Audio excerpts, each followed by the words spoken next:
नमस्कार दोस्तों। हाल ही में इंडिया ने बीते 20 सालों का सबसे डेडलीस्ट ट्रेन एक्सीडेंट विटनेस किया है। इस एक्सीडेंट में 288 लोगों की मौत हो गई है, वहीं 803 घायल बताए जा रहे हैं। इसके इमेजेस और वीडियोस बहुत ज़्यादा हॉरिफाइंग हैं। बताया जा रहा है कि इस एक्सीडेंट में 3 ट्रेन आपस में कोलाइड कर गए, जिसमें 2 पैसेंजर ट्रेन थे और एक गुड ट्रेन इन्वॉल्व था। ये एक्सीडेंट बालासोर उड़ीसा में हुआ है। इस एक्सीडेंट को डिटेल में आज की इस वीडियो में समझेंगे। साथ ही में देखेंगे कि इंडियन रेलवेज़ वर्क कैसे करता है और क्या ऐसे एक्सीडेंट्स को भविष्य में प्रिवेंट किया जा सकता है कि नहीं। दोस्तों, स्वागत है आप सभी का आपके अपने चैनल यूनाइटेड एडुटेक में। At least 288 people have been killed after 2 passenger trains were involved in a crash in eastern India on Friday. It's one of the country's deadliest rail accidents in more than 2 decades.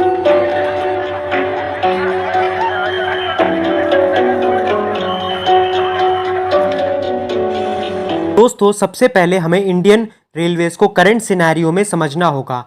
Current में Indian Railways की root length almost 68,000 kilometres की है।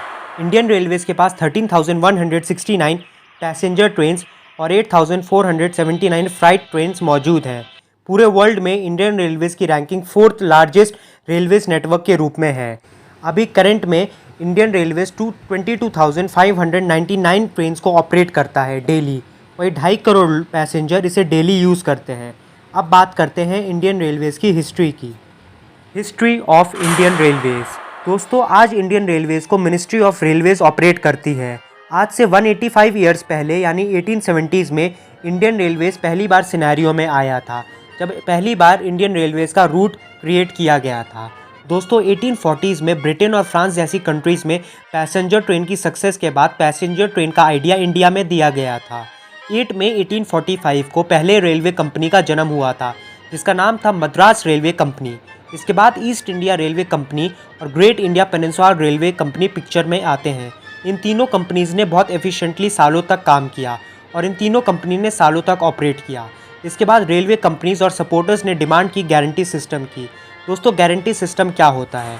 तो guarantee system के according जो भी company Railways में invest करेगी उसे इन्वेस्टमेंट दिया जाएगा, जिसे ब्रिटिश पार्लियामेंट ने 17 अगस्त 1849 को फाइनलाइज कर दिया।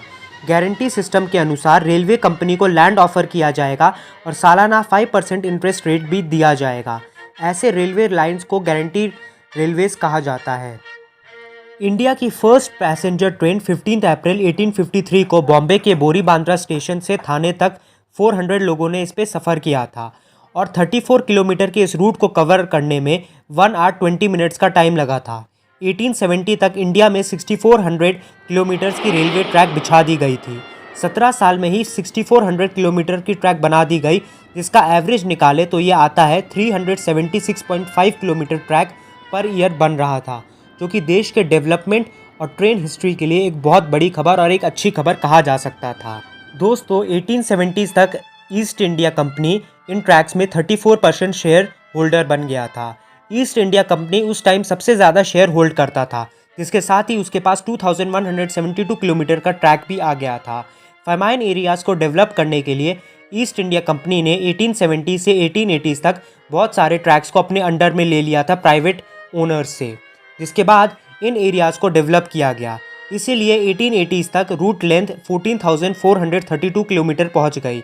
1870s में पूरे इंडिया के साथ ही Sindh railway, Punjab railway, Delhi railway को मर्ज करके एक बना दिया गया, क्योंकि लोग रेलवे पर ज़्यादा डिपेंड होने लग गए थे। इसलिए रेलवेज़ ने रूट्स और ट्रेन्स को डेवलप करना और एक्सपैंड करना शुरू कर दिया था। लेट 1900 आते आते इंडिया में total 40,000 kilometre railway route develop हो गया था, वही 5,000 किलोमीटर पेंडिंग था। 1850 से 1900s में रेलवेज़ को बहुत लॉस हुआ था, क्योंकि कमाई का एक बहुत हिस्सा, एक बहुत अमाउंट ट्रैक्स और ट्रेन्स की डेवलपमेंट में जा रहा था। इसलिए 1900 में रेलवेज़ ने डिसाइड किया कि अब वो प्रॉफिट कमाना शुरू करेगी। 1910 तक ईस्ट इंडिया कंपनी ने मेजर लाइंस को खरीद के अपने अंडर में कर लिया और उसे लीज पे देने लग गई। वही 1901 में इस्टेब्लिश किया गया रेलवे बोर्ड को, जिसने इंडिया में रेलवे डेवलपमेंट को प्रमोट किया।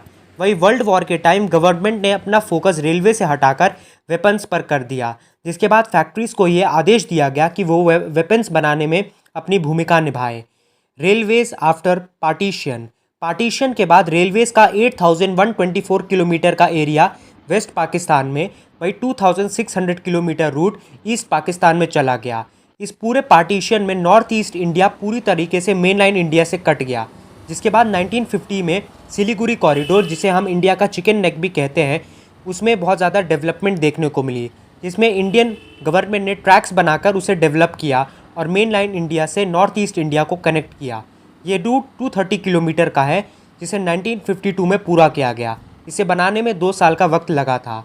पार्टीशन के बाद इंडिया के पास 54,000 किलोमीटर का रेल नेटवर्क रह गया था।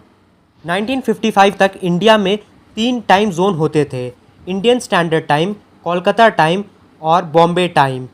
कोलकाता टाइम जोन को 1948 में, वही बॉम्बे टाइम जोन को 1955 में डिसेबल कर दिया गया। तब से इंडिया में सिर्फ इंडियन स्टैंडर्ड टाइम को ही फॉलो किया जाता है। 1951 में इंडियन गवर्नमेंट ने सारे रूट्स को टेक ओवर कर लिया और प्राइवेट कंपनी से खरीद लिया। इसके बाद रेलवे नेटवर्क को रीऑर्गेनाइज किया गया। आज इंडियन रेलवेज़ में 18 जोन्स हैं और कोंकण रेलवे अलग से। कोंकण रेलवे अलग जोन इसलिए है क्योंकि उस पर बहुत ज़्यादा डेप्थ हो गया था। इसके बाद इंडियन गवर्नमेंट ने रेलवेज़ का मॉडर्नाइजेशन शुरू किया। लोकोमोटिव्स को रिप्लेस कर दिया गया स्टेट ऑफ आर्ट ट्रेन से, और वही 1965 में पहली फुली एयर कंडीशन ट्रेन चली थी। 1970s में राजधानी ट्रेन की शुरुआत हुई। 1975 में इंडिया और पाकिस्तान के बीच पहली ट्रेन चली, समझौता एक्सप्रेस। 1988 में इंडिया की one of the fastest train शताब्दी एक्सप्रेस की शुरुआत हुई। 2000 तक इंडियन रेलवे 60,000 किलोमीटर रूट बना चुका था। कंप्यूटर और फोन्स का इंट्रोडक्शन के साथ ही इंडियन रेलवेज और आगे बढ़ गया। इंडियन रेलवेज ने 1985 में पैसेंजर सिस्टम लॉन्च किया, जिससे पैसेंजर्स किसी भी स्टेशन पर टिकट बुक और कैंसिल करवा सकते थे। इंटरनेट की ग्रोथ से इंडियन रेलवेज ने IRCTC सिस्टम लॉन्च किया 2002 में, जिससे टिकट बुकिंग ईजी हो गई। दिल्ली मेट्रो की सक्सेस के बाद मेट्रो रेवोल्यूशन भी आ गया, जिसके बाद पूरे इंडिया में मेट्रो दौड़ने लग गई।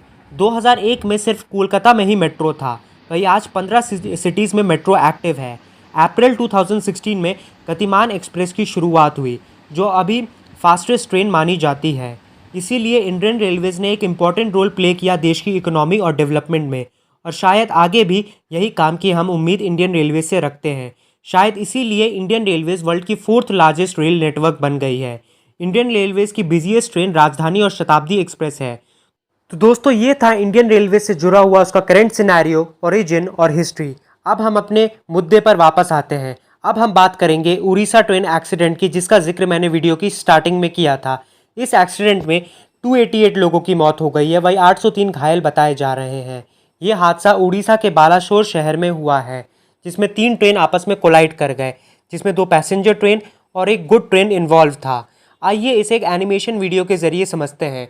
कोरमंडल एक्सप्रेस ने जब अपना ट्रैक चेंज किया लूप लाइन के जरिए, तब ये हादसा हुआ। एक ही ट्रैक पर 2 ट्रेन आ गई थी, जिसमें एक कोरमंडल एक्सप्रेस था, वही दूसरी ट्रेन ये मालगाड़ी थी। जब इन दोनों ट्रेन की भिड़ंत हुई तो कोरमंडल का इंजन मालगाड़ी के ऊपर चला जाता है।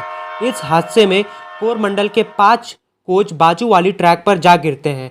उसी ट्रैक पर हावड़ा एक्सप्रेस आ रही होती है, जिसके 3 कोच डिरेल हो जाते हैं, और कुल मिलाकर इस हादसे में तीनों ट्रेन के 17 कोचेस इस हादसे को महसूस करते हैं और इफ़ेक्ट होते हैं। रेलवे बोर्ड ने क्लैरिफिकेशन देते हुए बताया है कि इसमें इलेक्ट्रॉनिक इंटरलॉकिंग के साथ कुछ इशू था, तभी यह हादसा हुआ। अब इलेक्ट्रॉनिक इंटरलॉकिंग क्या होता है, आइए समझते हैं। तो ये एक मशीन होती है जो जंक्शंस और क्रॉसिंग पर लगा होता है, जो ट्रैक के ज़रिए 2 कॉलिजन को रोकता है, 2 ट्रेन के कॉलिजन को रोकता है। इसी में कुछ इफेक्ट आ गया था। दोस्तों, रेलवे मिनिस्टर ने मीडिया इंटरैक्शन में ये बताया कि इसमें इलेक्ट्रॉनिक इंटरलॉकिंग में कुछ प्रॉब्लम के कारण यह हादसा हो गया। इससे ये भी पता चलता है कि बंगाल की चीफ मिनिस्टर ममता बनर्जी ने जो आरोप लगाए थे वो सही नहीं थे। अब आगे कवच सिस्टम को पूरे भारत में इंट्रोड्यूस किया जाएगा और हेविली पॉपुलेटेड रेलवे नेटवर्क्स पे लगाया जाएगा। अब ये कवच सिस्टम क्या होता है? तो कवच system one of the most cheapest and efficient system कहा जाता है ट्रेन एक्सीडेंट्स को प्रिवेंट करने के लिए। तो कवच सिस्टम को पूरे भारत में इंट्रोड्यूस किया जाएगा। कवच सिस्टम की जो टेस्टिंग है वो 4 मार्च 2022 को हुई थी। कवच सिस्टम क्या करता है आप इस फोटो में देख सकते हैं, जिसमें एक ट्रैक पे 2 ट्रेन आपस में कोलाइड करने जा रहे हैं, तभी कवच सिस्टम ने ब्रेक लगा दिया, वो भी 350 मीटर पहले। तो गाइस आज की वीडियो को हम इधर ही एंड करते हैं। अगर आपके कुछ सजेशंस हैं आप हमें कमेंट सेक्शन में दे सकते हैं, वरना वीडियो अच्छी लगी तो वीडियो को लाइक करना, चैनल को सब्सक्राइब करना। Thanks for watching.